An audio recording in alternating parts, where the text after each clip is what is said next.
My name's Anne Carver, and I was Anne Hoddell, and we lived at Belton Court, Berg Hill, and our farm was one of the last farms to be picking by hand. When did it stop, Anne? I'm afraid I don't know. I know we bought a brush machine when the hand picking stopped. Soon after, I think we made the film, and I'm not sure what date that was. So when did your father and mother start growing hops? I think they started more or less as soon as when they got married, they moved to Belton. But probably my father didn't know an awful lot about hops, but was helped by someone to go into hops. That I'm not quite sure. Tell me about cribbing. Cribbing. It's when you have people pick the hops into a crib, and it's just fun. People would occasionally run after somebody else, particularly one of the men, and they'd pick hold of someone, or if I was standing booking, next thing I'd know, I was in the crib. The people picking in the crib wouldn't like it very much because you'd press the hops down, and the person, the bushler, would think it was a bit of a nuisance, but occasionally we even got him in the crib as well. It didn't happen all the time, but it was just one of those things, part of hop picking, like children picking into umbrellas and boiling kettles and running round and generally causing chaos. It's all part of the fun as well as the hard work of picking. We were talking before about terminologies. Could you tell us a little bit about that? Oh yes, I think Herefordshire terminology is very different to Kentish terminology. For instance, we have hop cribs, Kent has hop bins. And then I was saying about hop houses. Now, hop house is when the wirework is divided in sort of grid system, and so you move, when someone's picking in a particular square, it's called a house, and they pick the bines, hop bines, which is what the hops are on, and they pull them down hard, and sometimes it's quite hard to pull them down. You pull them down and you put them in your crib and you pick, and hopefully you take the leaves out, otherwise you're known as a dirty picker. And if there are any small bits of hops left on the top, you don't want to waste them. So then someone will come along and with a hook and get them down. And the bits on the top are called flags. But when you got just before people, the man came busheling, we used to bushel twice a day. He'd say, clear 'em up. And that meant that you take off the hop bines you haven't picked and try and get as many leaves out as possible. Otherwise, as I said, you'd be known as a dirty picker, and maybe the bushler will get a bit cross or not even bushel you. And then they're bushelled into the green sacks, and then the green sacks are taken to put onto the wagon or the trailer. Who was your bushler? Oh, we had a chap called Fred Davis, and bushler is someone who has to have the trust of the pickers, because otherwise you'll find that somebody who just don't change, like a dryer. A hop bushler is always there. Everybody knows Fred. He's got a very good way. He had a very good way with people, and he was someone that worked for my father for years and years. In fact, he's the first person I ever really knew. It was just part of our family. Fred was part of our family until he died, really. And Tommy? Tom was a dryer, and again, as someone who you want to have who's trustworthy, because when you dry hops, first of all you do 2 lots probably. You put all the green sacks. They come up from the hop yard in big green sacks on a trolley. They're then usually put onto the conveyor to take them up a level to where the hop floor is, where they're put out on sort of netting, square netting. That's easier then to take the hops off when they're dry. Then they're put to a certain level, and you'll see probably from some of the films I've got that whoever's loading the kiln, which will be probably the dryer, he loads the kiln, so he tries to get the hops level at a certain depth. And the underneath is where the burners are to dry them, and they also used to have big horseshoes which you'd light, because that's where you'd have the sulphur. The red horseshoe would light the sulphur, and the sulphur would go through for the flavour and the colour of the hops. And when the hops were about, my father, I think I'm right in saying this, about if you hold 5 or 6 dry hops in your hand, if one is green, in other words won't break, and the others are dry, then the hops are ready to be taken off the kiln. Yeah, Yeah, so about the hops in the hand. Yes, when you think the hops are dry, my father, I think I'm right in saying this, would have several hops in his hand, maybe 4 or 5 hops, and he'd break them, and if one didn't break, green in other words, they were almost ready. And if Daddy wasn't there, my father wasn't there, then the hop dryer would be responsible in taking that load off. And don't forget, you're talking about an awful lot of money on that floor at one time. All the hops would be level, sort of square bits of hessian, and so when they were dry, you'd pull the hops off the main floor and onto another area and tip them up, and there they would cool off. And then when you're ready to, you would shovel them into your hop pocket, and then the hops would be put into the hop pocket, etc.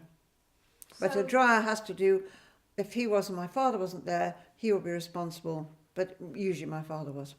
So it was a really trusted position. Oh yes.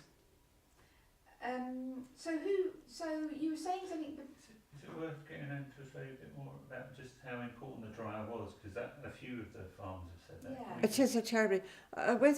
Yes, okay. Just to say that about Tommy, because he was with you for a long time, wasn't he, or Tom? Yeah. Can you just talk about his trusted position? And did you say he used to come into the kitchen and eat during the day, or? I'll say, Yeah, okay. lovely. So our dryer was named Tom, and it's something you don't change. You don't change a dryer. You don't change a bushler, because Tom was with us for very many years. Before that was a chap called Price, and I can remember them quite vividly.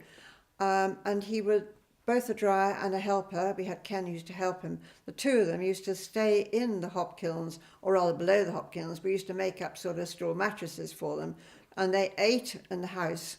And they always had a cask of beer, so they had beer whenever they wanted to. My mother used to put a big cask of beer outside. They just had it ad lib when they wanted it. And they had all the meals with us. But you don't change a dryer. And when we went out of hops, the dryer went up the road to Donington. Not Donington, I can't remember the name. Anyway, the Davises, they went up there. And he was then their dryer. So it's something that you don't change. He is certainly a person you would trust, and certainly someone we had for years. And the old chap before us was with me for years and years. Could we have that again now? Memorial to my father. Yeah, but before that, did you just talked about your childhood?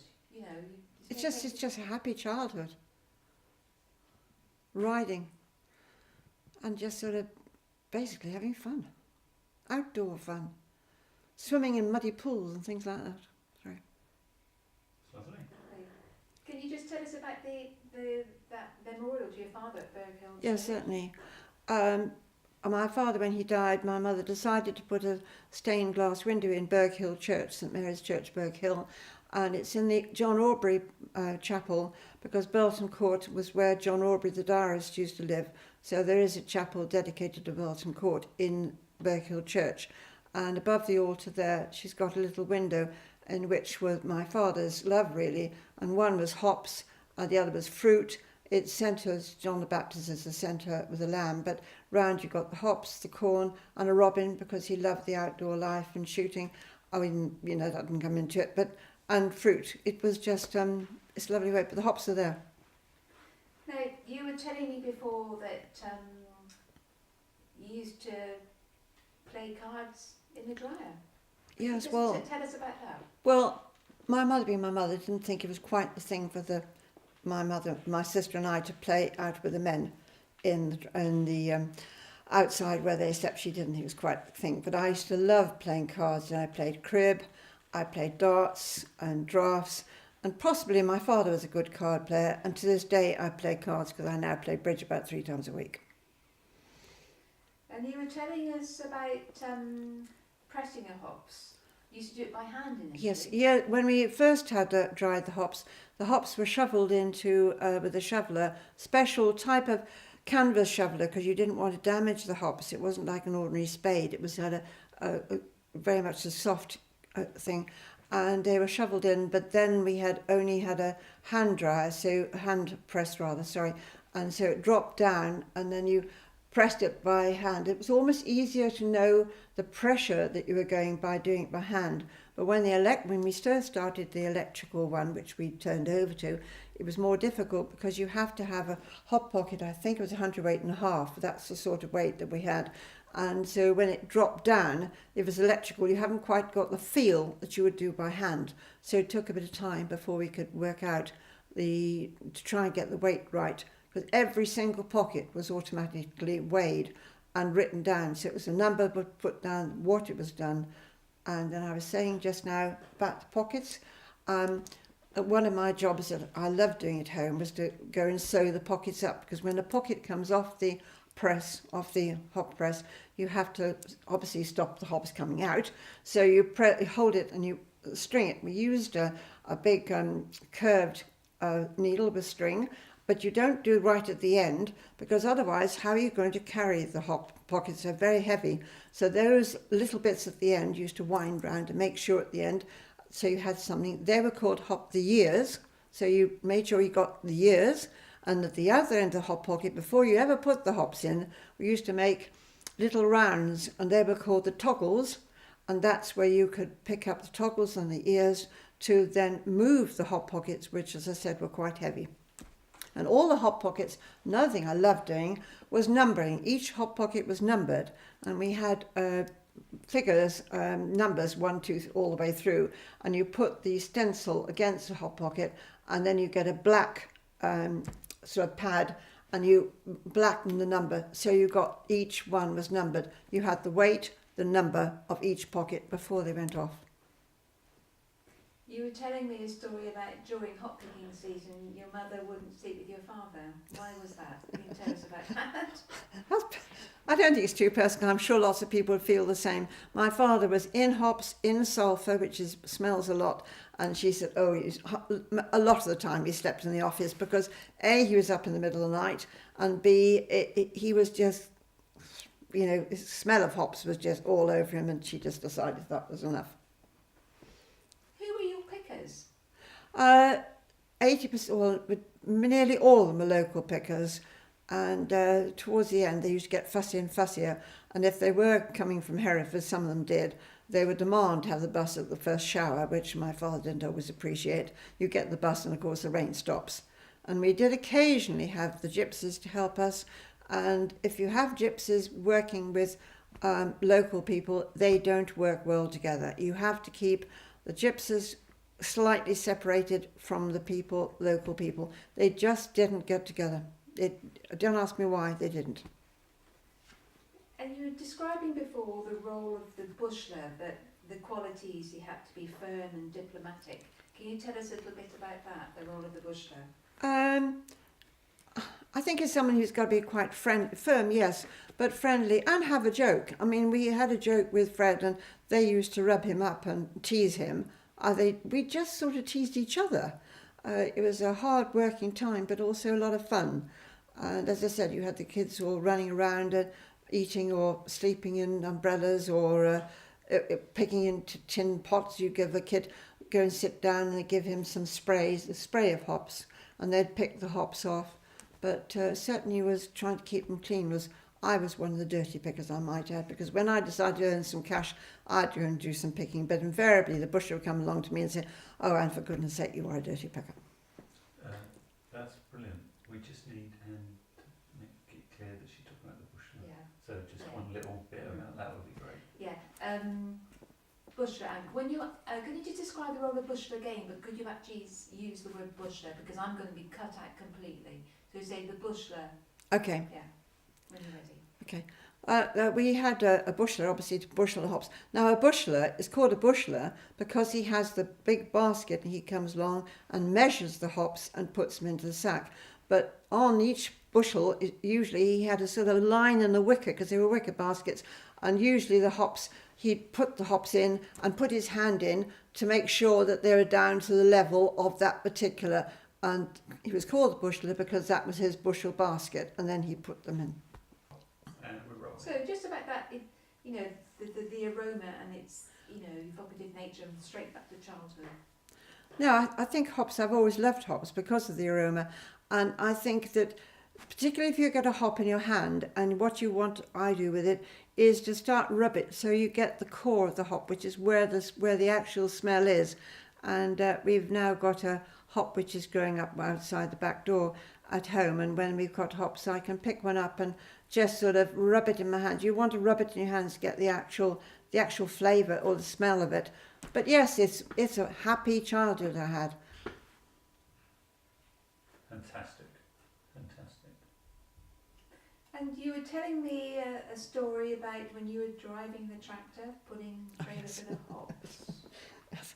Perhaps you can tell us that. One time I was, I don't know how old I was, but they'd half loaded, I don't think it was a full load, but they'd certainly started putting what we call the green sacks. Don't forget, when they're picked and they're bushelled into sacks, these green, what they call green sacks, are put onto the trailer, and then they're taken up to the house, and then they're put onto the hop kilns.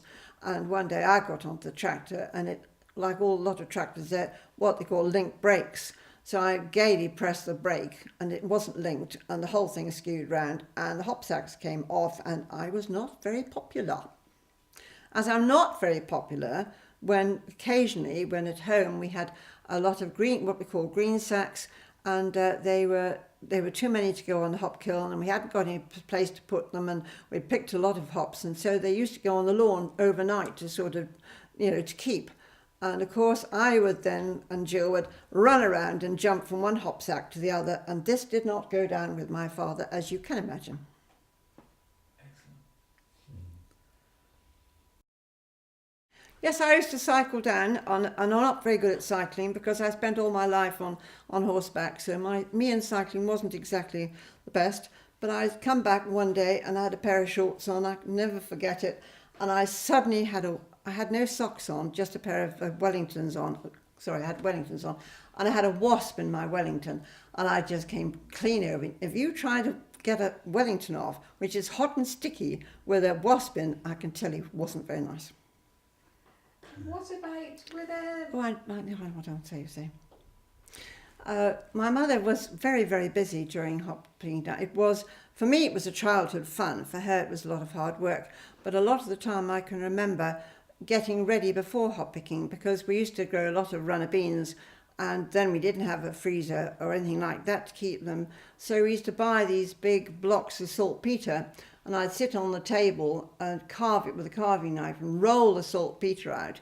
And then you put a layer of beans and a layer of saltpetre and a layer of beans. Basically, really was one of the vegetables, because we had 4 men to feed for 2 or 3 weeks, and it was one way of keeping vegetables for them. So we certainly did put a lot of beans down like that. What about the pickers? What did they eat? Oh, whatever they brought, sandwiches, well, I mean, anything. They used to brew up some tea or some coffee or bring some sandwiches, but they were there all day. So, and they didn't dress up or anything. It was just running around. So did your mother look forward to the hop picking season? No, it was the work that was involved. It was quite hard work when you've got 2 men, 3 men coming in every day for every meal. I thought it was great, of course, but she didn't. What about the worst year, the hurricane? Oh yes, my sister and I think she just passed her driving test, and we came back from Bournemouth, and I shall never forget it. We drove along, and I said, my God, look at that, Jill. And the whole of the hop yard had come down to sort of almost knee level, and that was one of the worst years. Luckily, we had a very good dry season to pick them. We'd never pick them otherwise, because we had to physically lift all the cribs up and over that wirework into those houses to get them picked, and then we had to redo the wirework. But eventually, when we were out of hops, they dropped that wirework and used it for raspberries, and we were one of the first people to pick my raspberries by hand for pick your own. I think it was possibly the machine wanted, a brush machine was getting too old, and my father was getting older. Hop picking was quite hard. I think probably the hop money might have gone down. I think the hop marketing board wasn't as good as it is now. Well, everybody had bruffs. I mean, it was just the machine. Oh, that's the one thing I can say. Okay. Rolling. Okay, we had a bruff machine. I think people nowadays wouldn't realise that we only had that machine. It was working for only 3 weeks in a whole year. It was used for nothing else. So therefore, it's a lot of money tied up in one machine for a very long time. And they were forever occasionally going wrong, so ours was second-hand Bruff machine. And then, of course, it's real problems trying to get it fixed. But it's very local. It was from Suckley. Thank you. But on the clip that you're seeing, this is what I was talking about. This is the bushel, that's Fred. And see how he actually bushels the hops and spreads out a bit more. And I'm at the side, this is me when I think I must have been a 15, 16, making note of how much this person had picked. I can't remember who was actually picking, whose crib it was. And then I shall note that down and how many bushels she has. And then the sack there, you can see one of the green sacks being taken off, and those green sacks will be taken and put on the trailer. If you can just paint the picture when your time is it a booker, is that the correct term? Yes, when I was booking. Booking. So Booking. can you just tell us about that? How old were you when you started? What it involved? My sister, okay. My sister used to do the booking, and it's a case of when a booking person is important because we write down who, say Mrs. Duggan, who's a local person, she used to pick and how many bushels she'd made, it would be put in the book. And when I think my sister got older, she probably had a boyfriend or she got engaged, I took over and I did the booking job for her. So I was a booking person, which at the end of the week, we had to go through and find out how much each person was paid. I'm sure they were paid weekly, but that I'm afraid I really can't remember. Yeah, the farm Belton Court is at Burgh Hill. It's about 2.5, 3 miles from Hereford, basically between the Cannon Pine Road and the Burgh Hill Road. We were at, as I said, Belton Court, Burgh Hill. Just up the road was another farm, Glyn and Hilary, and they had another hop farm. And then towards Lyde was an old chap called Mr. Pask. When my parents were alive, Pasks had a farm, and that was at Lyde, by Lyde Church. Those were the nearest two farms. How much am I charging for this one? Exactly. A credit is priceless. Too late, Yeah. Free copy of the DVD. Right. No, the first one is why. I suppose. Please don't tell me the answer, but imagine Marsha. I mean, why do you think it's important that we record your stories? Why is it important that we record all of these? Oh, I think it's terribly important. Yeah. Well, Marsha, could you ask? Okay, why do you think it's important to record stories such as yours around, the area of hop picking? I think it's important because in years to come, no one will know what hand picking like with hops. No one will know how these hops were dried. And I'm a believer in people should know what the past is. We had an old foreman, Fred, who was a bushler, and I think my sister may have taped him on a tape, and she's now died, so I don't know if there's any tapes that she ever did. I have no idea, can't ask her.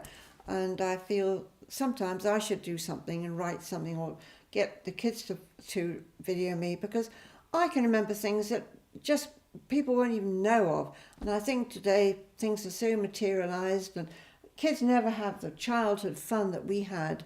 They're so, you can't do this, you can't do that. And it's all looking at your iPads. And there's more to life than that.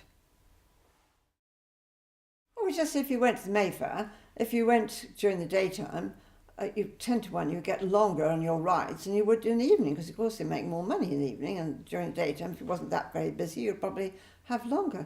But the Mayfair to me was great, very exciting, and it was all down King Street, Broad Street, everywhere. I don't know where it is now, but I don't think it covers anywhere near it. It's still going, isn't it? But it doesn't cover the same area. And no, I just loved the Mayfair. It was what we did. Was it something a young person would look forward to? Yes, definitely. So is it first Wednesday after the 2nd? There's a certain date that it's on. That's Not right. sure. I think it's something like that. But the history of the Mayfair, as you know, goes back for a very long time, and I hope it'll always continue going. What about the sideshows? Remember the sideshows? Oh yes, we had all the sideshows then, but coconuts and everything else. But no, I enjoy the Mayfair very much. Can you remember specifically any of this? No, I cannot remember. Okay. No, I mean, Any dancing No. ladies? Or? no, I really can't remember anything that. No, I can't. Sorry. That's great. Yeah. I think there's not Football, much did you like there. football? No. Yeah.